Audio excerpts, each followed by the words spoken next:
What we're looking for is what's called a clean CR, to your point, I think in the introductory remarks, something that doesn't have a lot of the poison pills in it that we've seen in every single appropriations bill to date. And so it looks like a relatively reasonable request. Your question about the laddering is something that does concern me to some degree, because I think it sets a precedent that we're going to sort of piecemeal parts of the appropriation or the budgetary process. This could splinter into a CR for every one of the different appropriations bills perceivably or in the future. And that's really concerning, because that basically derails what should be the regular process to begin with, and it becomes a constant CR, which is really concerning. Right. I had a nightmare, Congresswoman. I was watching CNN, and there were 12 countdown clocks all staring at me at once. But it turns out that's not actually what we're talking about. In this, we got details for the sake of our listeners and viewers. You would see expirations for agriculture, energy and water, military construction, VA, and transportation HUD. Those are your 4 bills on the 19th of January. The 8 remaining bills, spending bills, would expire at the beginning of February. 32-page bill taken up by Rules Committee this afternoon. It looks like there will be a vote tomorrow, Congresswoman. Is that what you're hearing? Because from what we see here, the Speaker will need Democrats to pass this. So I haven't yet heard. Are you saying that it did pass the Rules Committee? Because that would be news for me. Is that news? No, not at all. I understand that Rules will be taking it up this afternoon. But are you hearing that it will be on the floor tomorrow and that it will require Democrats?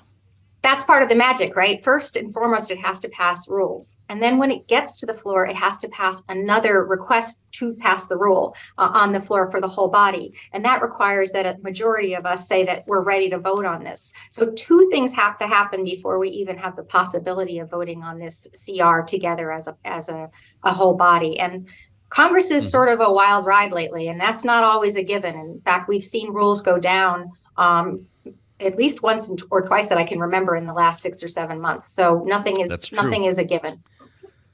Would you vote against it if it hit the floor?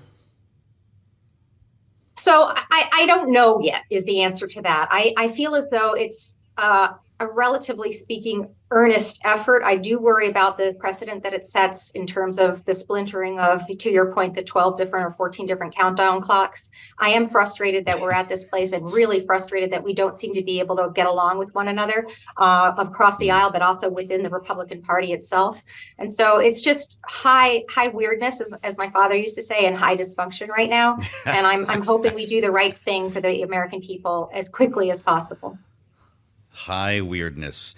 Congresswoman, can I tell you how refreshing it is to hear that? I don't know. Is that not my favorite answer?